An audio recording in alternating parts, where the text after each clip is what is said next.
Okay, good day everyone. I will be your instructor for this class. My name is Waleed Ali. Um, Now obviously the course is business processes, so you guys will be seeing this video before we actually go live, where we actually meet in person. So this basically what we're going to do in this slide is discuss the first couple topics about this course. And then we're gonna go live, and then you guys will, and then we're gonna, get to know each other a little better, and we'll try to understand what the stuff from this class, from these slides, we can discuss them in class. Okay, so here we go. First thing we're gonna discuss, we're gonna learn about is the input, process, output, also known as IPO. So basically, every business has some sort of IPO, right? There's an input, I guess, process and output. So for example, um, like in manufacturing, the input is, if you're manufacturing car parts, the input is going to be the raw material. The process is going to be the process of manufacturing those car parts, and the output is the actual car parts. So let's talk a little bit more about this. So the IPO model is a functional graph that identifies the inputs, outputs, and required processing tasks required to transform inputs into outputs, right? So raw material into finished product. The inputs represent the flow of data and materials into the process from the outside. The processing step includes all tasks required to effect a transformation of the inputs. Very simple, right? So the outputs are the data and materials flowing out of the transformation process. Okay, so inputs are any of the data, the raw material, anything that's coming from the outside. You're putting it into the process. Now the process is taking those inputs and changing them and shifting them and turning them into the finished product, which is then the output. Super easy. So let's give an example of input, process, output. So a small engineering firm believes there are problems with its hiring process. Several of the junior engineers that have been hired remained at the firm for less than 1 year. So everyone they hired was only there for less than 1 year. This is a considerable cost to the firm, since recruiting and training new engineers is time consuming and expensive. Okay, so now we're finding out that there's an engineering company that's having issues with keeping these engineers with them, right? Because these engineers just end up leaving a year later. So after all the training and the recruitment and giving them all this training and all that, these engineers end up leaving. So the human resource manager decides to put together a group of people with extensive experience hiring new engineers. That's a good first step. One of their first tasks is to produce an input-output model of the hiring process. They generate the following. So this is what an input process output IPO looks like. So as you can see, used correctly, the IPO model offers an efficient way to both analyze and document the critical aspects of a transformation process. So in this situation, what happens is the inputs are what they're going to put in there are like resumes, recommendations, credit reports, academic records, portfolio of jobs. So they're putting all these different criteria into the process, right? Now you have to transform that process. So your interviews, diagnostic tests, industrial psychology reviews, problem solving exercises, and then the outputs is your job filled. Now they're looking at the entire situation, right? Like right from the beginning. Who do we hire? We look at their resumes, we look at their credit reports, look at all that stuff. Okay, then we transform it. Then okay, so you know what? Then we're going to use all that. We're going to start interviewing these people. Interview the people. Okay, who gets the job? Okay, here's the jobs that people. So they have to have a certain credit report, certain this and that, and then you get and then after the output's done, you get feedback. So 6 months job. So after 6 months, they rate their job performance, their satisfaction, and their hiring managers assessment. Okay, so they do all that stuff after 6 months, after all these jobs have been filled. And then they figure out which ones are the ones that are leaving. So, or is it the ones with the low credit reports? Are the people with the lowest amount of recommendations that leave? The ones who didn't pass the, who did the psychology review? The ones who failed that review? Like it doesn't. there is where they can find the issues, right? So you're basically breaking everything down into steps. That's what the IPO, basically the IPO process is. You're breaking things down into steps, and then you figure out if you want, what's the issue, what's the output. If this is the output, how do we figure out to change things if we need to make our process more efficient? Okay, so that's basically what the IPO is. So we'll continue talking about the IPO. So basically, a computer program is useful for another sort of process using the input process output model. Receives inputs from a user or other source, does some computations on the inputs, and returns the results of computations. Guys, we've seen this all the time, right? In computers, you put in, you go into Google and you type in blah, blah, blah, blah, blah, and then boom, Google processes it, boom, and it gives you a bunch of results. So in essence, the system separates itself from the environment, thus defining both inputs and outputs as one united mechanism. So the system would divide the work into three categories, okay, just like we spoke about. A requirement from the environment, which is the input. A computation based on the requirement, which is the process. So you get the input, the data, you process the data, and a provision for the environment. So basically an output is what the result. In other words, such inputs may be materials. This is important, guys. Okay. In other words, such inputs may be materials, human resources, money, or information, transformed into outputs such as consumables, services, new information, or money. Okay, so it could be anything. It could be materials, human resources, money, information, any of that. You can compute all of that stuff. You can process all that stuff and turn it into an output. So let's keep going. There's types of IPO systems. Okay, there's natural systems, designed physical systems, designed abstract systems, social systems, human activity systems. All of these can be all IPO input, process, output can be relevant to all of these different types of systems. Okay, for example, natural system, a system that has not been created due to human interference. So something that humans did not create, which is a solar system, the human anatomy, weather patterns, right? All these things are natural systems that happened. Humans had no input into it. So you can use an IPO process there, right? Designed physical systems. So these are stuff created by humans and can be physically identifiable. So computers and automobiles, right? There's IPO there. You know how to create those things. Designed abstract systems, they are created by human interference, but they're not physically identifiable. What kind of things would that be? Math, right? Philosophical systems, like beliefs, philosophies. These are created by humans, but you can't physically touch them or see them. It's like a thought, like science, right? Social systems. So they're created by humans and derived from intangible purposes, family, friendship, right? Also, is also a type of IPO system. Human activity systems created by humans with hierarchy system in order to achieve a certain goal. So companies, sports teams,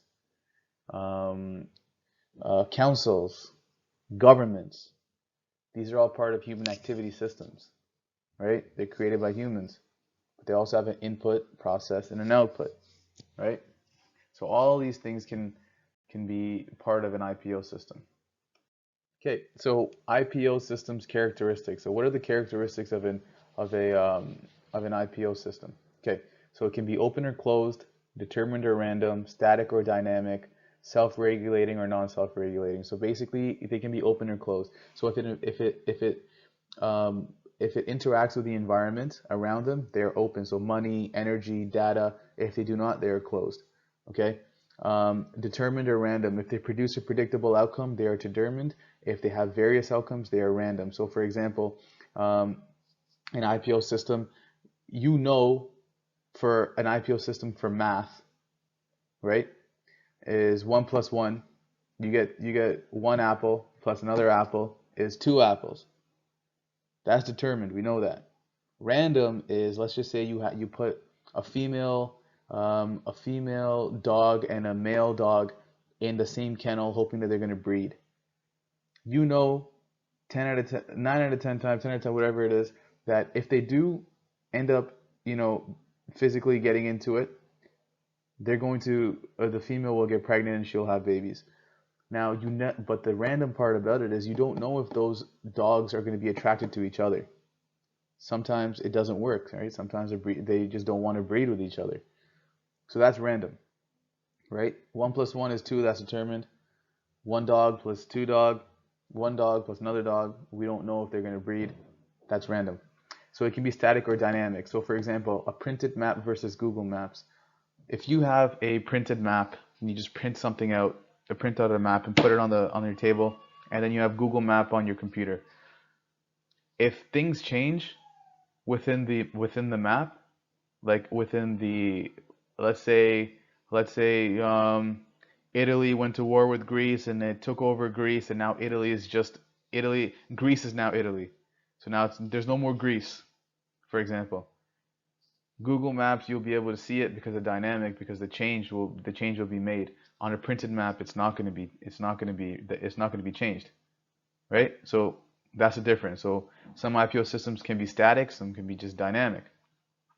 And then self-regulating or non-self-regulating. So if it's self-regulating, it determines its lifespan, right? If it's self-regulating or non-self-regulating. So non-self-regulated systems usually come to an end. So if it's a system that can't continue to just move by itself, continuously go by itself, then it's going to usually come to an end. If it's a system that continues to just run by itself, then it usually has a longer lifespan. Now we're going to get into all that stuff later. So where do you find real life IPO systems? So you basically find them in corporate business, programming, and scientific, right? So corporate business, so taking raw materials and turning them into finished products. That's an IPO system, right? We know about this already. Manufacturing.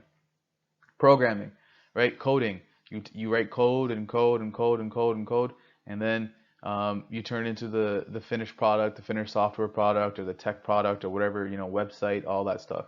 That's all. Programming is part of it. Scientific, so basically calculators, right, that take data and turn into a finished product. So 9 million times 754 billion calculators can do it very easily.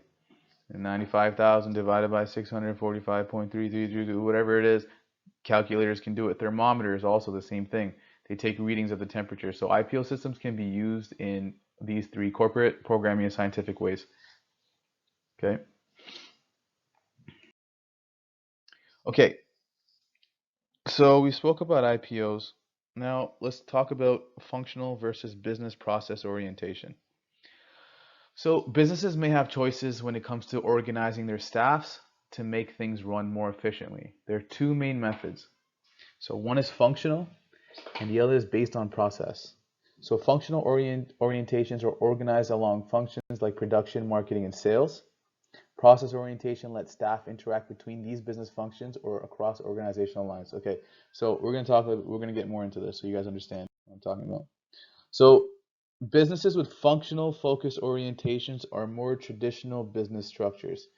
Staff members are grouped by hierarchy, which we see in majority of places. With a clear-cut management system with a functional focus, the line of authority goes up to the top, and those below report to those above. We see this in majority of businesses. Now there's something called the process orientation, right? So you got the functional focus, which is just, hey, top to bottom. Then you got the process orientation, which is focused on the process itself rather than the hierarchies, okay? Outcomes and customers' satisfaction are prioritized, and the activities like inventory management or order processing are the center of the orientation. Choosing the best type of business orientation depends on its size, scope, and goals. Now, let's see, functional structures. Fans of functional structures feel that these are more efficient since employees with similar skills are grouped together. Every department's output must be coordinated with other departments, but there are set boundaries in place most of the time. So this is basically explaining functional structures. In other words, functional structures can act more independently and be less likely to interact with other departments. A functional business orientation flows up and down like a pyramid, and each department is managed separately. So business goals and strategies come from the top, like we know already. For example, a CEO could create the goal of increasing sales by 10% for the calendar year. The vice presidents could break this down into quarterly targets for the sales managers who assign specific duties to their sales teams. The structure could result in less shared communication and less flexibility, however. So we all know what this is. This is just a basic company, right? It doesn't matter what you're doing. Let's say you are selling construction equipment, right? The top level, the owner, president, CEO says, okay, we need to raise our prices by 10% to all our clients. Then, depending on how big the company is, say they're big in Canada, they have a division in Ontario, Saskatchewan, blah blah blah, all that stuff, all different provinces. Those provincial managers will then say, okay, we got to tell our district managers about this. District managers will go tell all their sales managers. Sales managers will go tell all their salespeople, we have to raise it by 10%. See what I'm saying? So it comes from the top, starts to the bottom. Very basic, very simple. Business process structures. This is a little different. So process-oriented companies can have more of a circular flow to achieve their objective. There are managers, but they designate their targets depending on the work that has to be done. So basically, they're all work together to create some sort of output all the time. They're trying to output and create customer service all the time, right? So different departments work together to accomplish shared goals. Businesses who have this orientation allow manufacturing, sales, and other departments to collaborate to find ways to optimize their processes, right? So basically, they have pros and cons. It could be more complex, but they're also a lot more versatile, which means they can be in different environments.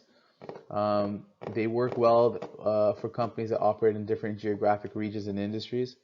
Staff can share information across different task boundaries, which can increase knowledge. However, process structures can also create larger manager to worker ratios, which can create conflict. Okay, but we see this on a daily basis with restaurants, right? They rely on each process in order to fulfill customer orders. So, for example, let's say you go to a Moxie's, right? You get to Moxie's, the first thing that happens is you meet the greeters. The greeters say, "Hey, how are you? How's it going? Oh, it's good, good, good. So you want to sit at the booth or do you want to sit at the bar? I'd like to sit at the bar, please. Okay, perfect. Follow me." So you walk up to the bar and you go sit down. Then the bartender comes up to you and says, "Hey, how's it going today? Would you like something to drink? And can I get you a food menu?" "Oh yeah, sure. I'll have one of those whiskeys. Oh, I'll also have the food menu." Get the food menu. You look at the food menu, boom, you choose what you want, you tell the bartender places the order, the kitchen now gets it. Now the kitchen starts working towards getting your food completed. When the food's completed, they give it to a waiter, a server. Server comes, gives it to you. You enjoy it. Then you leave them a tip, all that stuff, right? That's the business process structure. That's the process oriented. So everyone is working in order to make sure that the client is happy at the end of the day. When you are a CEO of a company and you have a bunch of people working underneath you, a lot of the times you're not doing stuff for the clients. Your salespeople and your sales managers are doing stuff for the clients. You're just sitting back and calling the shots. In this situation, in a place like this, even the managers are always trying to make sure that the client's always happy. Like even the owners are trying to make sure, because that's their game. That's what they have to do, right? It's a process. It's a process. There's a step 1, 2, 3, 4, 5. It's a service, right? That you're trying to offer these people. So that's more process oriented. Okay, guys. So that was the end of the slides for first week. I will be seeing you guys in class, and that's it. Thanks, guys. See ya.